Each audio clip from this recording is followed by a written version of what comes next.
say, dance for me, dance for me, dance for me, oh, oh. I never seen anybody do the things you do before. They say, dance for me, dance for me, dance for me, oh, oh.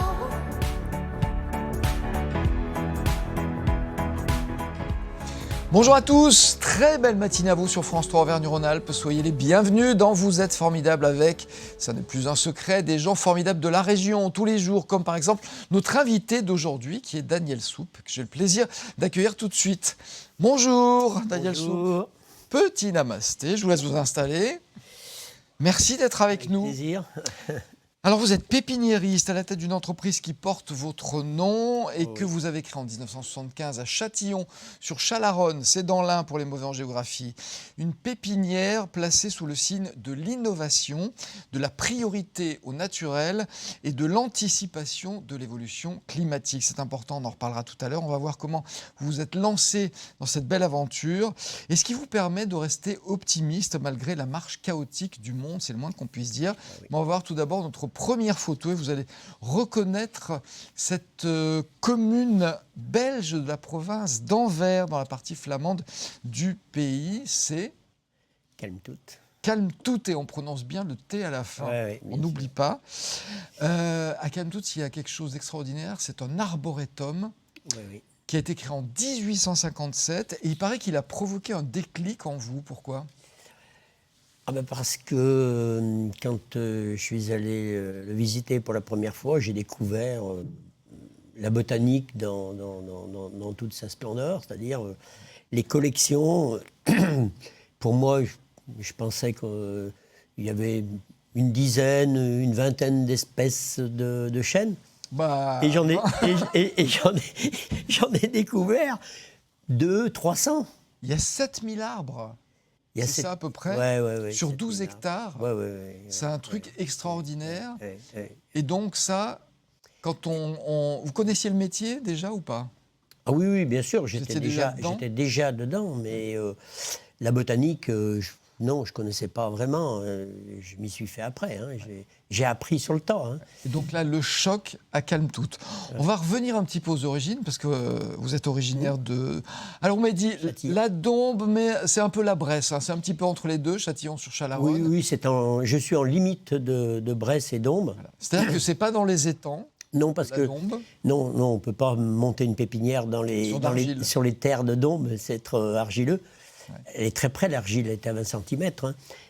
Moi, c'est plutôt des terrains qui ont tendance à être côté Bresse, avec des profondeurs de terre de 30-40 cm. Et j'ai regardé à Châtillon, il y a un arboretum. Vous y êtes pour quelque chose ? Oui, un petit peu. Oui, j'ai été le fournisseur de mon ami Henri Navel, qui était passionné de végétaux, et puis il me louait ses chambres froides. Donc en échange, je lui donnais tous les arbres que j'introduisais au départ. Je les greffais et rapidement, je lui donnais un exemplaire de chaque espèce. C'est comme ça qu'on a monté cet arboretum. Voilà, qu'on pourrait appeler le conservatoire Daniel Soupe. Vous venez d'une famille d'agriculteurs, et il paraît que votre père était très en avance sur son temps et qu'il trouvait plein d'astuces, notamment pour faire des économies. C'est vrai ? Oui, parce et des économies d'eau, on est bien obligé dans l'agriculture, même encore plus maintenant qu'avant. Mais on est obligé de chercher des méthodes économiques. Mais il était particulièrement astucieux, votre papa. Oui. Il était à la pointe du progrès. Il avait monté une centrale de biogaz. Oui, il fabriquait du méthane. Du gaz méthane à partir du fumier des vaches. Et il paraît que ça faisait tourner les tracteurs. Alors, il avait projet de le compresser, de le mettre en bouteille pour faire tourner les tracteurs. Effectivement. Et ça se faisait pas du tout à l'époque. Non, ça se faisait pas. Alors, il n'a pas été au bout de son projet parce qu'effectivement, il s'est rendu compte que charger le fumier à la main dans les cellules de macération et le sortir à la main, c'était titanesque. Et mon frère aîné s'est bien usé à le faire. Il n'y avait pas encore les grues pour le faire. Donc il était un peu trop en avance sur son temps. Un petit peu trop. Pour quelle raison est-ce que vous n'avez pas pris la suite? Parce qu'en général, quand on a des parents agriculteurs, on reprend l'exploitation. Oui. J'étais tout destiné, j'ai fait les études pour. Hein, je suis allé, tout de suite après le certificat d'études, j'ai suivi les cours jusqu'à 16 ans. 17 ans. Mais qu'est-ce qui s'est passé Alors, j'ai eu mes hein. examens. Hein, Vous avez tout bien fait comme il fallait. De parfait agriculteur. Et puis, oui, il y a eu un petit déclic. Mon frère aîné, mon frère plus jeune, n'était pas fait pour faire le métier dans lequel mon père l'avait un peu initié, l'avait un peu poussé. Et il est revenu à la ferme en disant non, la technologie, c'est pas pour moi.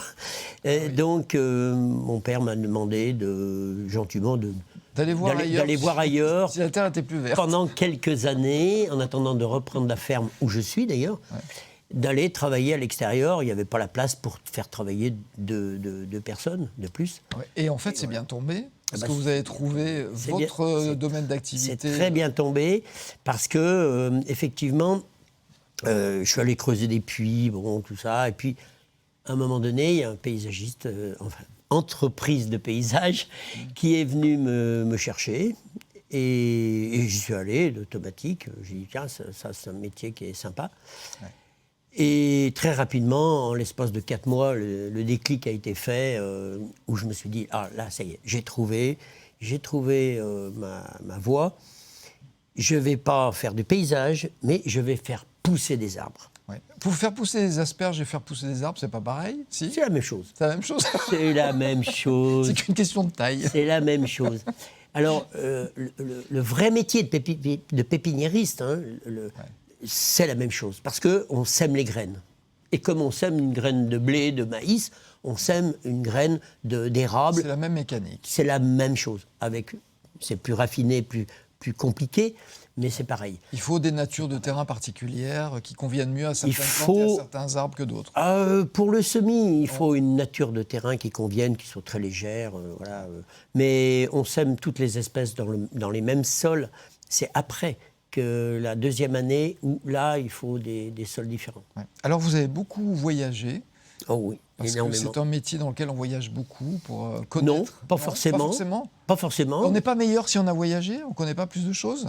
Si. Ah. Mais il y en a peu qui voyagent. Ah ben oui, mais voilà. Non, moi je parlais de l'idéal. Il y en a certainement qui voyagent beaucoup touristiquement, hein, pour aller faire. On peut aller voyager dans des pays fabuleux au niveau botanique en tourisme, et puis ne rien voir. Ou voir quelques arbres comme ça dans les villes qui sont plantés. Il faut y aller avec la curiosité aux bons endroits. Mais il faut aller avec son sac à dos, il faut monter en haut des montagnes pour découvrir les belles choses, les belles espèces, les espèces rares. Il ne faut pas rester sur le bord des routes. Hein. Et puis il faut avoir des rencontres. Vous avez fait des rencontres importantes, oui. notamment avec un botaniste qui est originaire du village dont on va avoir une photo, notre deuxième photo Instagram tout de suite. D'Arlay, oui. Voilà, Arlay, c'est dans le Jura. Oui. Et vous avez fait la connaissance de Marc Laferrère. Et ça, c'est un grand monsieur. Alors, il faut savoir pour les Lyonnais que il a longtemps travaillé au Parc de la Tête d'Or, qui est une référence pas seulement dans notre région, mais au niveau national. Voilà. Ce monsieur, en quoi il était extraordinaire ? Il était extraordinaire parce que c'était un homme de terrain. C'était un botaniste, un passionné de botanique, passionné d'ornithologie aussi. Hein. C'était vraiment un écologiste avant l'heure. Avant l'heure. Je ne dirais pas ce qu'il pratiquait chez lui parce que c'était contraire à l'écologie, mais c'était pour le bien de l'écologie. Et en fait, il m'a donné le virus, le virus de la botanique. Et il m'a montré des espèces chez lui qui étaient extraordinaires. Il m'a vanté les mérites de l'évodia que me suis empressé d'aller cueillir à Lyon, devant l'ancienne gare. Là, l'évodia d'Agnelli, il m'a fait connaître. C'est lui votre arbre préféré, non ? Oh non, il y en a tellement. Je suis amoureux de tous les arbres. Enfin, tous. tous, sauf les arbres envahissants.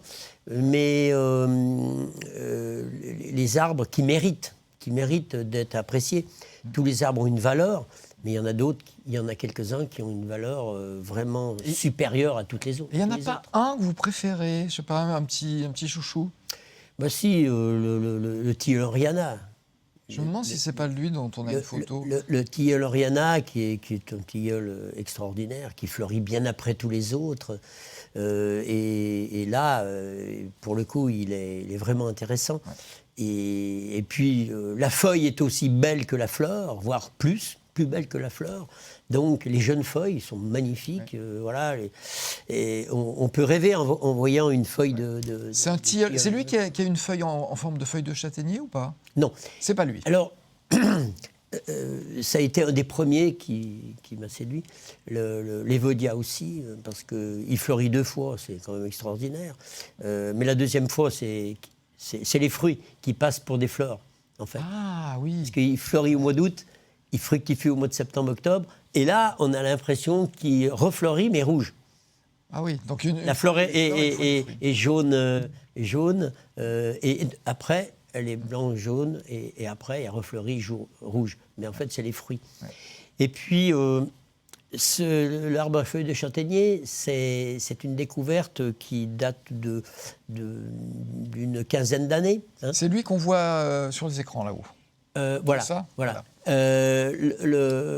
Ça, c'est une découverte que j'ai faite justement en me passionnant sur les chênes.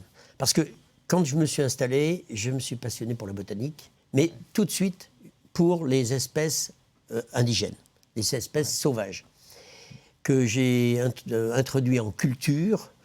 Et j'ai été le premier, non pas à les introduire jeunes plants, parce que là, les pépiniéristes forestiers le faisaient, mais je les ai faits en grande taille, pour l'utilisation en espace vert. Vous êtes un spécialiste des arbres à grande taille. Alors, je voulais rappeler quand même que vous avez créé votre pépinière en 1975, sur 3000 m², j'allais dire seulement, parce que ça s'est un peu étendu après. Oui. L'année suivante, c'est la grande sécheresse en 1976. Voilà. Il ne tombe que 7 mm de pluie en 7 mois. Ah oui, c'est terrible. Ouais. Et il paraît que vous êtes le seul à vous en être sorti, parce que vous aviez une astuce pour ça. Au lieu d'aller bêcher la terre, vous avez laissé une couche dessus, et en fait ça a protégé l'eau qui était dessous, et vous êtes le seul chez qui les plantes sont sorties. Le seul à ne pas avoir eu des grosses pertes sans arrosage. Ouais. Merci papa, peut-être. Ceux qui ont arrosé, ils sont sortis, mais ceux qui n'ont pas arrosé... Alors c'est mon père, oui, qui m'a donné la recette, parce que, évidemment, comme tout bon paysan, que je suis quand même, parce que pour faire un bon pépiniériste, il faut être un bon paysan déjà au départ. Et je suis allé avec mon motoculteur pour sarcler, biner, un binage vaut 2 arrosages. J'ai fait un aller-retour, j'avais l'intuition de faire une bêtise, et je suis allé voir mon père. Mon père m'a dit, surtout pas toucher. S'il y a une croûte, il faut la laisser. Dessous, c'est frais, la terre est fraîche, elle est protégée du soleil par cette croûte. Et donc, il ne faut rien faire. Et les végétaux, ils ont poussé admirablement. Alors que chez les voisins, rien n'a poussé. Eh bien, sur ceux qui n'ont pas arrosé, ils ont perdu leur Il faut laisser faire la nature, c'est voilà, un peu ça. Voilà, il faut vivre avec la nature, il faut laisser faire et puis savoir l'utiliser. Ouais. Et ça a été le déclic pour essayer, pour moi, je me suis dit, genre, cette chose-là ne se reproduira jamais. Hein. Donc, on n'arrivera jamais à avoir une croûte qui reste 7 mm, c'est impossible. Et donc, j'ai cherché toutes les alternatives pour reproduire ce phénomène, et je suis arrivé au plastique, spécial fraise, spécial vigne. Maintenant, on est passé au plastique bio, évidemment, parce que c'est pas bien de mettre du plastique dans les champs, mais ça m'a quand même permis de me développer, parce qu'on produisait des arbres facilement 10 fois moins chers que les concurrents. Alors je l'ai dit, vous êtes devenu le spécialiste des grands arbres. Et alors moi j'ai vu un truc étonnant, c'est que vous avez créé des haies naturelles au lieu de monter des murs ou de mettre des grillages, vous faites des haies en fait avec des végétaux et qui sont aussi solides et au travers desquels on ne peut pas passer davantage que des haies en grillage, c'est alors, vrai? c'est très sobre, très léger, hein, aussi solide. Plus? Oui, plus que plus. Ah oui, donc Oui. au lieu de Plus faire que du plus. béton, Oui. on met vos haies Oui. et Alors, ça résiste par davantage. rapport au béton, on est 20 fois supérieur. Par rapport au métallique, on est 10 fois supérieur. Oui. Et c'est plus économique ou pas? C'est un peu plus cher. Ah. C'est un Mais peu c'est plus cher. naturel. Mais c'est naturel. Alors ça, c'est un dépôt de brevet qui m'est venu à l'idée, que j'ai travaillé longuement avec des militaires, des amis, et on a déposé un brevet sur les clôtures végétales. Et la clôture végétale a été testée par le ministère de la Défense à Paris, à Versailles-Satory, le CETID, et a démontré que c'était entre 10 fois et 20 fois supérieur à tout ce qui existe dans le monde en termes de clôture passive. Alors ça paraît incroyable, mais comment ça s'explique? Comment avec des plantes on peut faire quelque chose de plus résistant que du béton? C'est très simple à la base, parce que l'idée m'en est venue avec les haies dans le Charolais, les haies que les paysans plissaient, vous voyez, ils entaillaient un petit peu la branche, ils la plissaient, et je me suis dit, mais ils la plissent, ça empêche les vaches de passer, les veaux passent par-dessous, donc les gens vont passer aussi par-dessous. Donc il va falloir que je plisse au ras du sol. Et puis m'est venue l'idée de les tresser. Alors en fait, on plante deux arbustes et on les tresse à 15 cm du sol, 20 cm, 30 cm. Donc c'est un long travail. C'est un long C'est pour ça travail. que c'est... C'est très long et on y intègre du métallique, du fil de fer, du concertina. Ouais. On peut y intégrer de l'antibélier. Un 30 tonnes, il passe pas. Hein. Oh, c'est extraordinaire, ça. Et là, on n'a pas de portance. Donc, comme on n'a pas de portance, sur un mur en béton, on ne va pas traverser, c'est très long pour le creuser, avoir un bon missile. Mais, passer par-dessus, c'est très rapide, c'est moins de 10 secondes. Ouais. C'est 5 à 10 secondes. Pour passer au-dessus d'une clôture métallique, c'est moins de 5 secondes.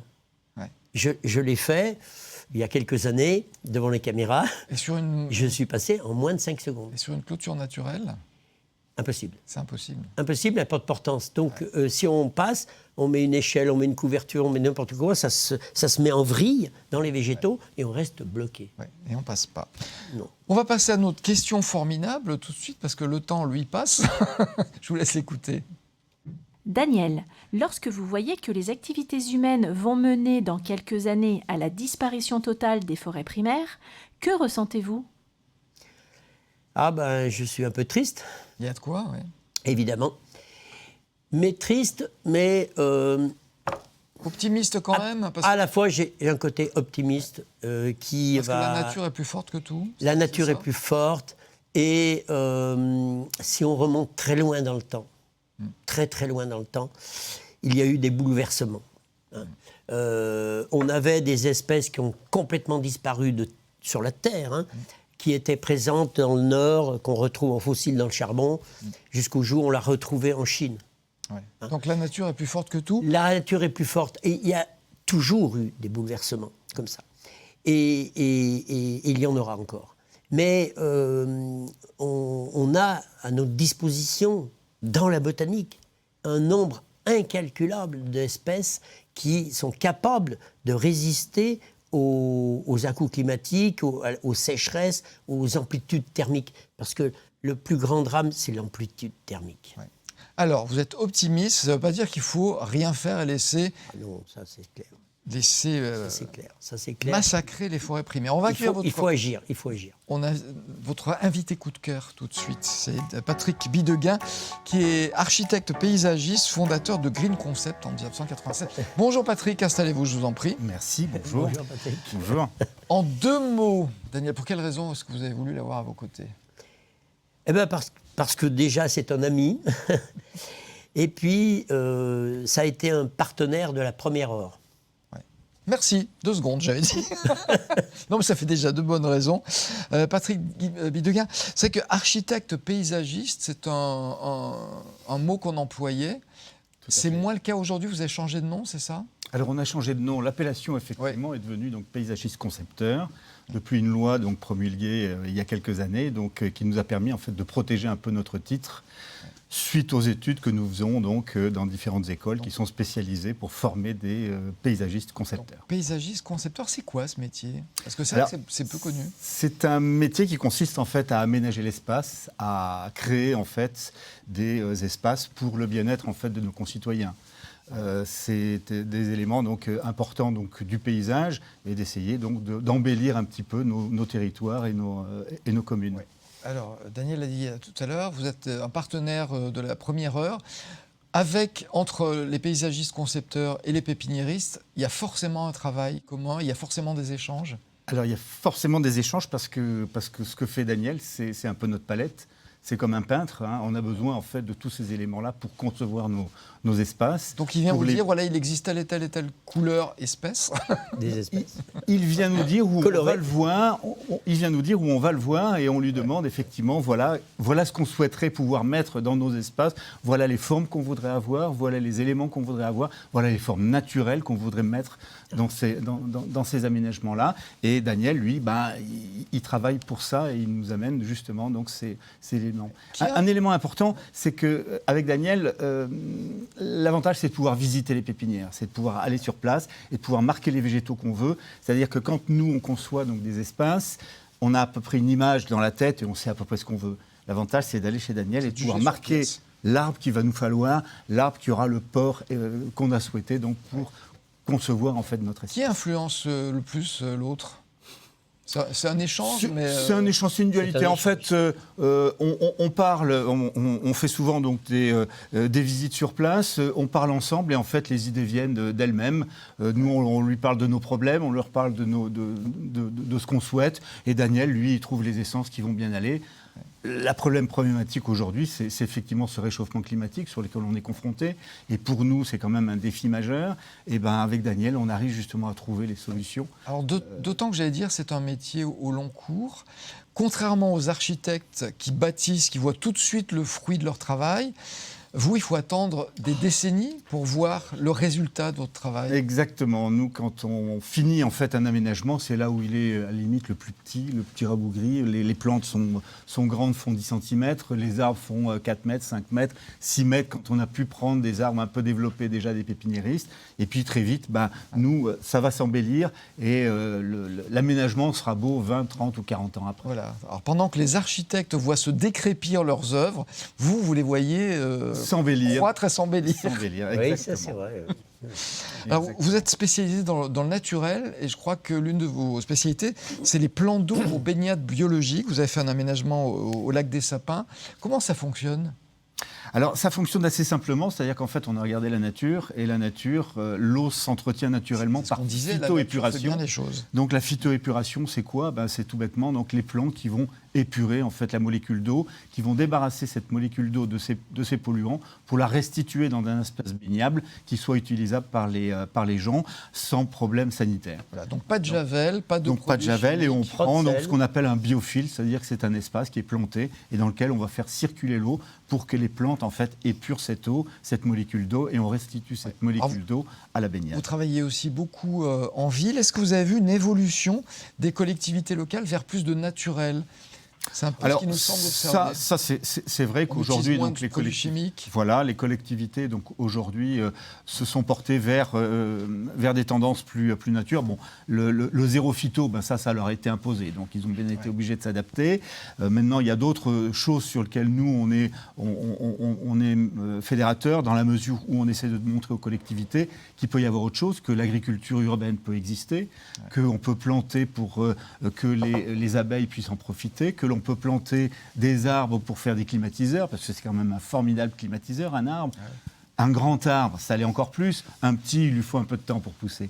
Mais voilà, donc nous, on accompagne aussi les collectivités vers de nouvelles idées, vers des pépinières urbaines, vers des choses comme ça, pour pouvoir justement développer les terrains et avoir donc des espaces qui soient le plus verts possible. Vous voyez, en quelques minutes, c'est un métier qu'on connaît beaucoup mieux, grâce à vous. En tout cas, merci, Merci d'avoir beaucoup. accompagné Daniel Soupe, à qui je vais proposer maintenant de choisir entre deux sujets de Loïc Ballet. Loïc qui explore les territoires de la région pour y rencontrer des gens formidables. Cette semaine, il est en Ardèche, dans la région de Bourg-Saint-Andéol, où il a croisé une artiste. Elle s'appelle Anani. Elle a réalisé une œuvre monumentale pour la réplique de la fameuse grotte Chauvet. C'est une œuvre qui est inspirée justement des fameuses peintures rupestres vieilles de plus de 30 000 ans. Il a aussi rencontré David. David l'a emmené chasser un drôle de gibier sur les rives du Rhône, à savoir des déchets qui défigurent la nature. Et Loïc s'est bien pris au jeu. Alors qu'est-ce que vous choisissez entre l'artiste et la chasse aux déchets, Daniel ? L'artiste. parce L'artiste que là, Il faut être un peu artiste quand on est pépiniériste. Allez, l'artiste tout de suite. Quand Anani, artiste d'origine belge, découvre Bourg-Saint-Andéol, elle ne sait pas ce qui l'attend. Il y a 15 ans, elle tombe littéralement en amour pour cette ville. Et elle découvre la grotte Chauvet et l'art rupestre. À partir de ce moment-là, toute son œuvre sera concentrée autour de la pierre et de la lumière. Allez, justement, on a rendez-vous dans son atelier pour découvrir son travail au cœur de Bourg-Saint-Andéol. Oh, is a riddle in the world, she said. Oh, is a riddle inside my head. Oh, is a thing I wonder the way we come to be. Alors on est où là On est Atelier, galerie. Non, là, on est dans un écrin. Bon, alors juste là, est-ce qu'on peut se dire que quand on regarde cette œuvre, on a une bonne représentation de ton travail Oui, là? oui. Sous les grandes œuvres, oui. D'accord. Parce qu'en fait, elle va nous transporter. Parce qu'elle est plus grande que nous, là. Bon, alors moi, on m'a expliqué qu'il y avait quand même un avant et après la grotte Chauvet. Ah oui, absolument. Dans la vie d'Anani. Oui. On est d'accord ou pas? Tout à fait. C'est difficile à exprimer. Les dessins rupestres, en fait, j'ai vu les images. Et j'étais avec probablement un scientifique qui défendait les images comme étant scientifiques. Ah. Mais moi, en tant qu'artiste, c'était impossible de suivre son discours. Oui. Toi, tu y voyais l'œuvre d'un artiste. Absolument. Ah. Ah oui, dès le départ. Et donc, ça veut dire que quand je regarde cette œuvre, qu'est-ce qu'il y a de ce moment-là que tu as rencontré, toi? Eh bien, la mère, la matrice, la terre. Tu as eu une commande. C'est-à-dire que la grotte Chauvet, donc au moment où on fait la reconstitution, ils appellent Anani et disent « on voudrait une œuvre ». C'est quand même une amie architecte qui m'a demandé, écoute, voilà Annie, on construit une nouvelle salle et est-ce que tu peux faire une pierre? Pour réaliser la pièce de 2 mètres qui est là-bas, j'ai été le plus proche possible du site. Du site, oui. Voilà. Parce que la Et grotte Chauvet, l'originelle, elle est fermée. elle est fermée parce que... voilà. Mais là, c'est une terre qui provient d'à là-bas. côté, c'est Ah ça, oui, de oui, là-bas. tout à fait, Ok. là-bas, voilà. Et qu'est-ce qu'on fait avec cette terre? Ah bah c'est les pigments. Donc, pour faire des pigments, Ça veut dire qu'en fait, on est dans le même geste qu'il y a 36 000 ans, là, complètement. mais c'est ça. C'est impressionnant. Voilà. Est-ce que ce moment-là où tu touches la matière, c'est important? Ah ben oui, parce que les mains, c'est la sensation, c'est le contact, c'est le toucher. Et à ce moment-là, la matière, on la sent. La couleur, on la sent, on la ressent. Comment on sait quand l'œuvre est finie? Ah ben ça, c'est tout le drame de tous les artistes. Je pense. C'est-à-dire qu'on... Ah ben, à un moment donné, il faut s'arrêter tout de même. Est-ce que c'est pas comme dans un reportage, il y a un moment, il faut s'arrêter? Tu veux t'arrêter? Ouais, non, mais moi j'ai envie de continuer, mais... Bon, allez, viens, Bon, alors, on continue, puis là, on vous laisse, hein. Voilà, on va terminer. Regarde, je te fais un jaune vif. Ah ouais, c'est pas mal, ça. Voilà, Loïc nous laisse, mais vous le retrouvez quand même tous les vendredis à 9h50 dans En Vadrouille, juste après cette émission. Vous admiriez le travail de cet artiste qui est quelqu'un de formidable. Et justement, j'en profite pour vous demander ce qu'est quelqu'un de formidable pour vous.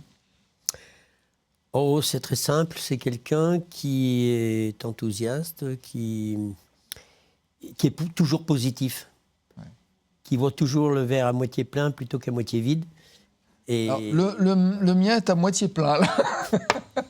et quelqu'un qui va de l'avant et qui n'est jamais pessimiste. Voilà. L'optimisme, c'est la vraie valeur d'une personne, pour moi. On va accueillir quelqu'un de formidable tout de suite. Et d'ailleurs, vous qui suivez l'émission régulièrement, vous la connaissez, c'est Lucille Potvin. Bonjour Lucille. Toutes les semaines, elle vient avec son sourire et surtout avec son savoir. Lucille de l'association Conscience et Impact Écologique, on ne le rappelle jamais assez. Que fait cette association ? Alors l'association Conscience Impact Écologique, c'est une association d'éducation populaire à la transition écologique. Donc on sensibilise les petits et les grands aux questions de l'environnement. Voilà, moi j'aime bien le rappeler de temps en temps parce qu'on l'oublie un petit peu. Et cette semaine, vous avez décidé de vous intéresser à l'entretien naturel d'un jardin. On a un invité que ça va intéresser parce qu'un jardin, ça a besoin de quoi finalement pour vivre? Ça a besoin d'énormément de choses, une bonne terre, un bon ensoleillement, de l'eau, Oui. De l'engrais, de l'engrais des insectes aussi, on en a l'engrais. besoin. Hein. et surtout une bonne biodiversité. Enfin, quand je dis engrais, engrais naturel. Hein, c'est ça, on va voir justement. C'est vrai que la prolifération de certains insectes, par exemple, et leurs dégâts, en fait, c'est la conséquence d'un déséquilibre naturel. Complètement, en fait, c'est une perte de certains animaux et plus particulièrement des prédateurs de ces petits insectes, c'est-à-dire les oiseaux, les hérissons, les crapauds aussi. Donc on voit en fait ces espèces disparaître à cause de l'influence humaine et le déséquilibre, il est majeur dans les jardins. Ouais, alors, avant de rééquilibrer les choses, ce qui va prendre du temps, comment est-ce qu'on fait, par exemple, pour écarter les insectes? Alors, on a plein de possibilités. On a des insecticides naturels qui sont issus de produits de courants qui ne sont pas nocifs pour la terre ni pour les animaux, en tout cas pas pour ceux qu'on essaye de repousser, et qui permettent effectivement de pouvoir en évincer certains et puis en favoriser d'autres. Ouais. Donc, j'en ai apporté quelques-uns ici. Donc on a notamment le purin d'ortie, qui lui est un engrais et insecticide. J'imagine que c'est dans le petit C'est verre le noir. foncé, effectivement. C'était l'apéro. moi. Non, on va c'est pas éviter. l'apéro, Daniel. Alors, c'est pas nocif pour la santé, mais c'est pas vraiment bon à consommer. On a aussi de la terre de diatomée, en fait, qu'on utilise pour repousser des fois les fourmilières. Quand on a trop d'insectes qui sont concentrés, il suffit de mettre un petit peu de terre de diatomée et ça va vraiment écarter ces parasites. On l'utilise aussi comme antiparasite pour les animaux domestiques, notamment. Ah, aussi? Ah oui, c'est sous forme de poudre? C'est une poudre en fait qu'on applique sur les animaux, on les secoue et puis voilà, normalement ça enlève les puces. Et c'est pas dangereux pour eux? Et c'est pas dangereux pour eux. Et enfin le dernier, Mon c'est petit tout sirop simple- d'orgeat. Voilà, c'est tout simplement en fait du savon noir dilué dans de l'eau. Alors on le met pas dans la terre, on le met sur les feuilles. Ça peut repousser certaines maladies, notamment sur les tomates, et ça va repousser aussi les pucerons. Après, il y a des combinaisons aussi de plantes qu'on peut faire. Ça se fait beaucoup en permaculture, d'associer les tomates avec du basilic ou les tomates avec des œillets d'Inde. Les œillets d'Inde pour repousser les Ah, pucerons. ça, je le C'est ce savais, qu'il y a de mieux. effectivement. On plante les œillets d'Inde sous les plants de tomates. Et la petite astuce aussi pour repousser les limaces quand on a des salades, c'est de mettre de la bière. En fait, de mettre un petit gobelet de bière près de ces plants, ça permet en fait, les limaces sont attirées en fait par l'odeur de la bière et vont, je dirais, faire une petite chute dans la bière plutôt que sur les salades. D'accord, donc je vais jeter mes graines empoisonnées parce que c'est pas bien de Non. les utiliser. Les plantes, je disais, ont besoin d'engrais. Alors on pense souvent en engrais naturels, mais pendant longtemps on a utilisé des engrais chimiques. C'est quoi l'alternative aujourd'hui? Alors des engrais, il y en a plein. Je parlais tout à l'heure du purin d'ortie, mais on a surtout le compost. Le compost, c'est quelque chose qu'on peut produire soi-même, chez soi, et qui est extrêmement bénéfique pour les plantes. Donc ça, c'est un engrais naturel. Tout à fait. Alors on parle souvent de mauvaises herbes. C'est vous qui me disiez, il n'y a pas de mauvaises herbes, il n'y a que des herbes sauvages. Mais si elles nous gênent, est-ce qu'on peut s'en débarrasser sans utiliser de produits chimiques? Alors on peut désherber tout simplement à la main, si on veut, Ouais. mais il y a une technique qui est... Alors, il y a plusieurs techniques. Il y a notamment l'utilisation de chaleur pour pouvoir enlever les plantes et les brûler. Mais on a la possibilité, alors ça c'est une petite astuce, c'est d'utiliser l'eau de cuisson des pâtes. L'eau de cuisson des pâtes pour désherber, c'est extraordinaire. C'est l'amidon qui désherbe ou pas? Alors je pense, oui, effectivement. Parce que les pâtes, c'est- normalement, elles libèrent de l'amidon dans l'eau. Exactement. Et sur une terrasse, si vous avez des mauvaises herbes qui poussent entre les dalles, l'utilisation de l'eau de cuisson des pâtes est assez efficace. Vous connaissiez l'amidon, vous pour, Enfin, l'amidon, c'est non. peut-être pas l'amidon, mais il apprend plein de choses, vous avez bien fait de Non, non. venir. Et puis, il y a une chose qui est importante aussi, c'est d'utiliser, on l'a vu tout à l'heure avec cette astuce, utiliser de l'eau le moins souvent possible. Mhm. Et là aussi, il y a des astuces, à part laisser une petite croûte se faire sur la terre. Alors c'est vrai que monsieur doit être bien plus au courant que moi, mais c'est vrai déjà récupérer l'eau de pluie, de faire des stocks, c'est quand même déjà très bien, ça permet base. d'éviter de l'eau potable, en tout cas de l'eau de la consommation. Mais après on peut éventuellement pailler son terrain pour essayer en fait de limiter l'évapotranspiration de la terre et éventuellement des serres adaptées pour profiter de cette évapotranspiration des plantes. Merci, Lucille. Bon, Merci. on parle d'autre chose la prochaine fois. Oui. Bon, un sujet toujours intéressant. Merci beaucoup.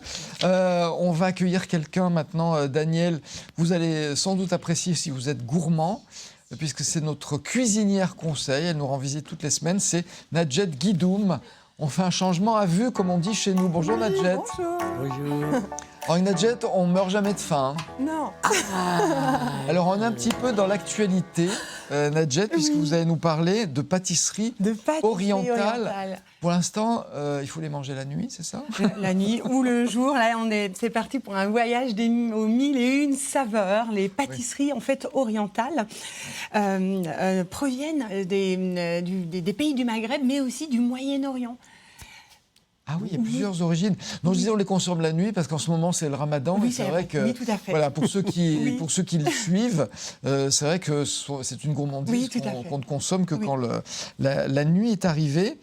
Donc, quand on dit oriental, c'est très vaste. Alors, oui, en fait, les pâtisseries orientales ont subi en fait l'influence de l'Andalousie, mais aussi de l'Empire ottoman.